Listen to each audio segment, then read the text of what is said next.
जय श्री राम, हर हर महादेव। मैं अधिवक्ता भाग्य श्रीवास्तव वाराणसी से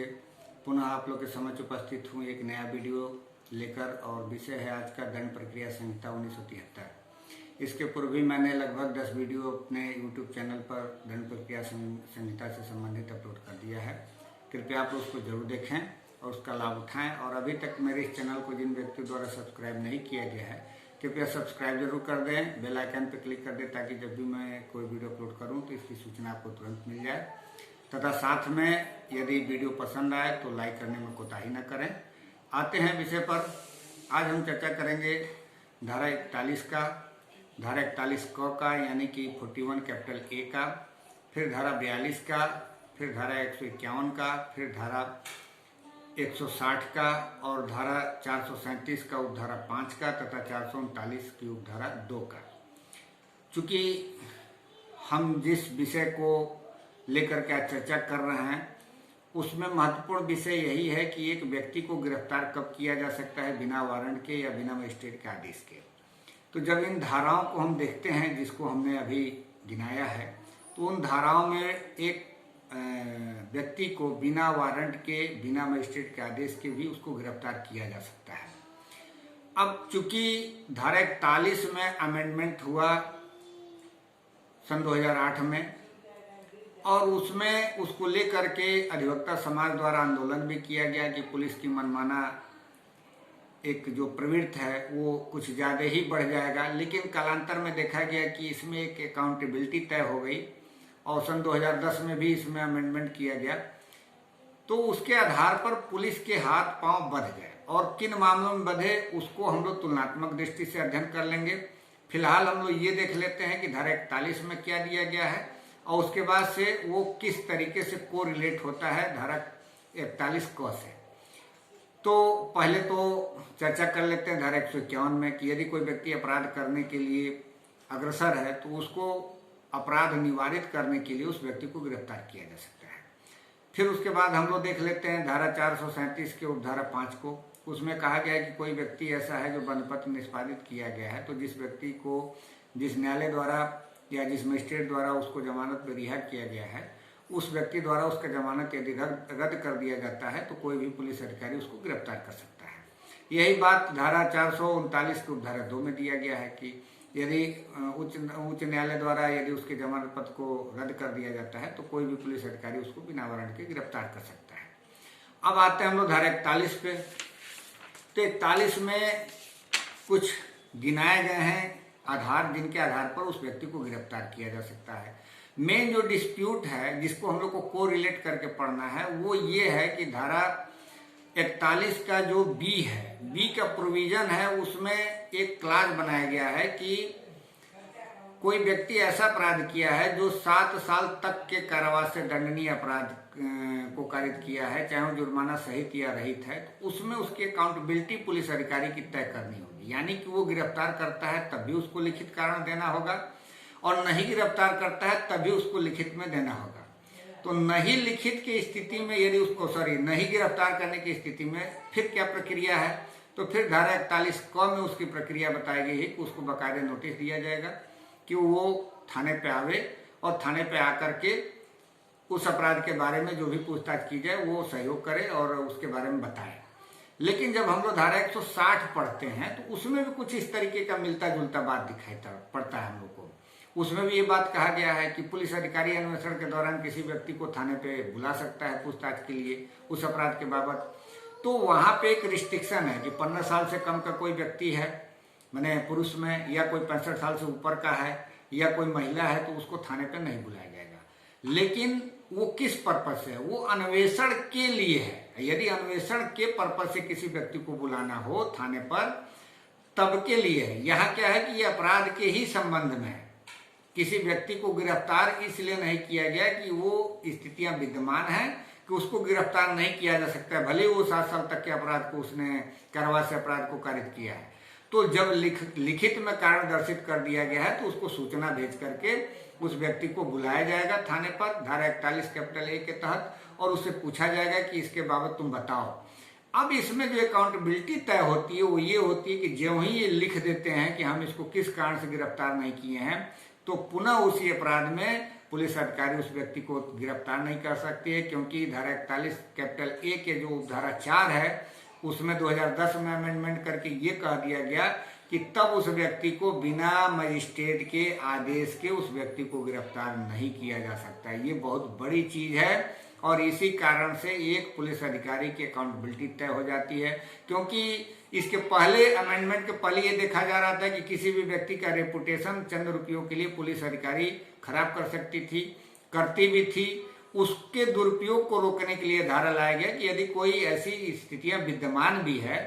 और 7 साल तक के अपराध कारावास से संबंधित कोई अपराध कारित किया है, तो उसमें यदि कारण लिख दिया गया है कि हम गिरफ्तार नहीं कर रहे हैं, तो फिर पुलिस अधिकारी उसके पश्चात उसको गिरफ्तार नहीं कर सकता है। और गिरफ्तार करना भी है तब उसको न्यायालय के सामने जाना होगा 41 कैपिटल ए के उपधारा 4 के तहत, और न्यायालय द्वारा यदि आदेश दिया जाता है तभी उस व्यक्ति को गिरफ्तार किया जाएगा, अन्यथा नहीं किया जाएगा। अब हम लोग देख लेते हैं कि किन कंडीशन में गिरफ्तार किया जाएगा।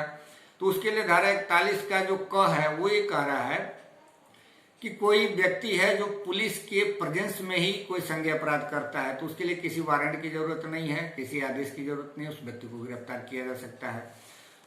दूसरा ये जो बात कह रहा है कि किसी व्यक्ति के विरुद्ध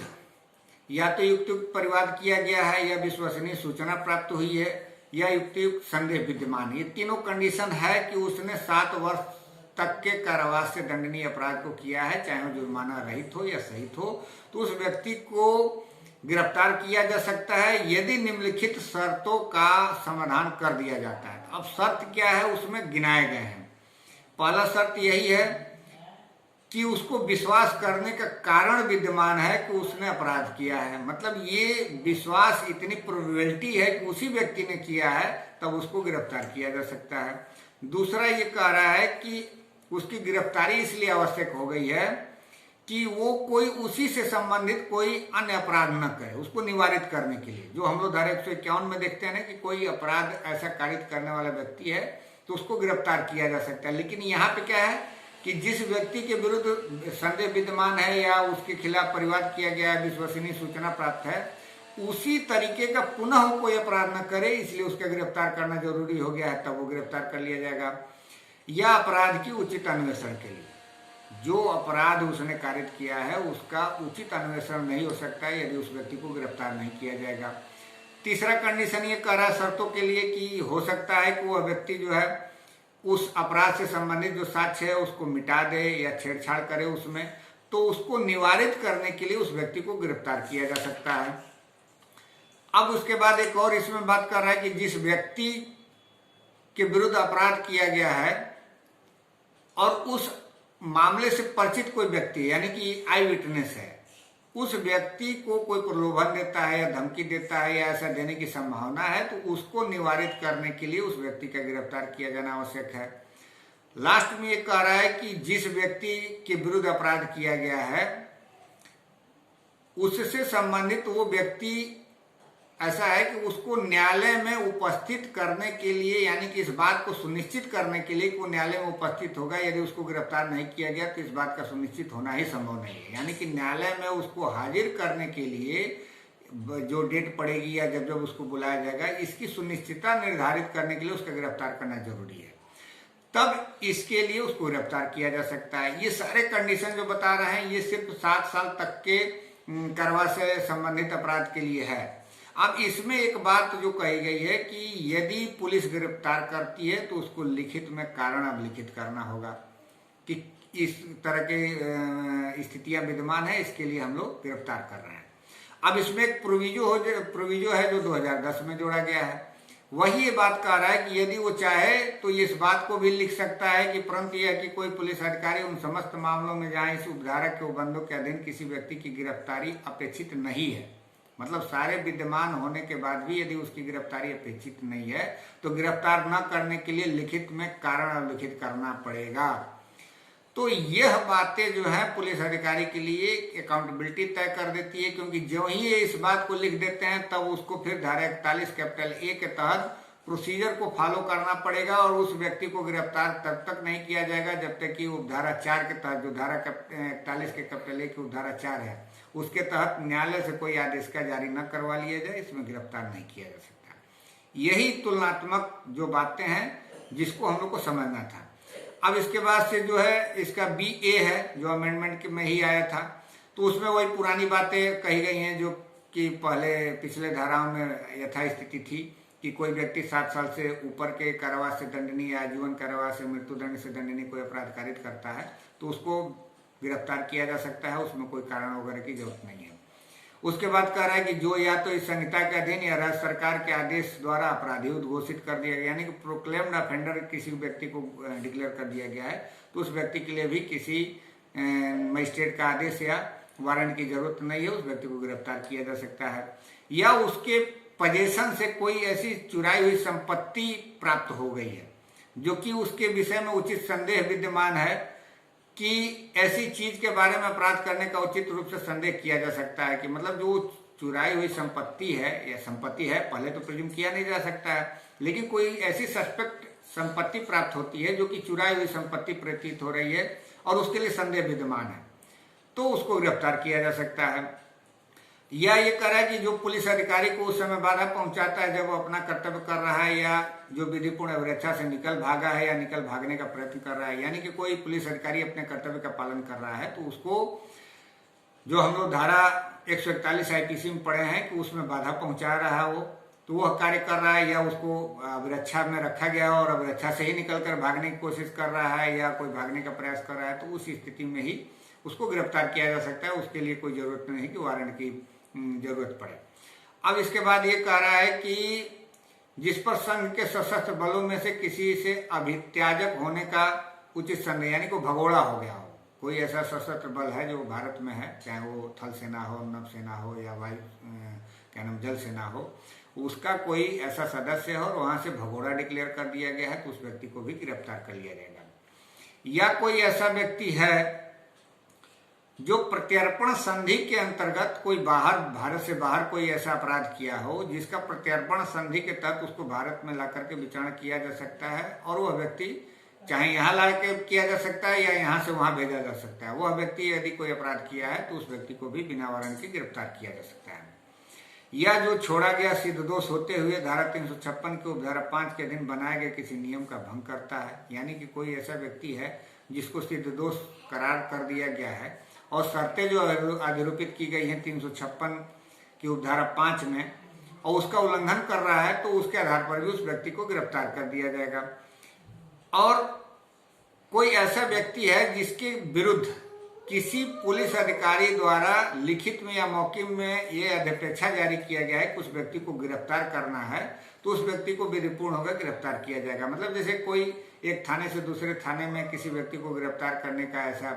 सूचना डेलीगेट किया जाता है, तो उसके लिए जरूर नहीं है कि उस व्यक्ति को गिरफ्तार करने के लिए वारंट या मजिस्ट्रेट का आदेश लिया जाए, उसको तुरंत गिरफ्तार किया जा सकता है।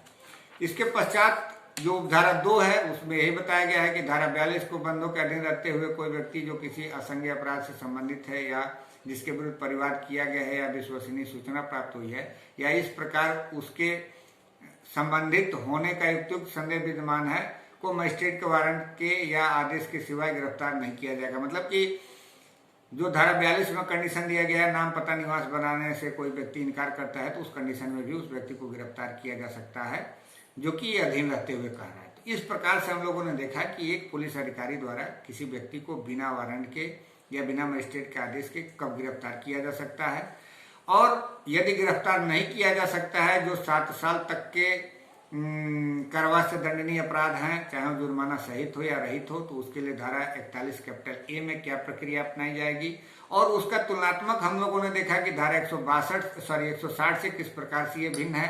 और यदि गिरफ्तार नहीं किया जाता है तो उसके बाद फिर पुलिस अधिकारी को धारा 41 क के उपधारा 4 के अधीन बिना न्यायालय के अनुमति से यानी कि उसके आदेश के गिरफ्तार नहीं किया जा सकता है। आप लोग जरूर पढ़िएगा, मुझे विश्वास है वीडियो आप लोग को जरूर पसंद आया होगा। मिलते हैं अगले वीडियो में, तब तक के लिए इजाजत दीजिए, धन्यवाद।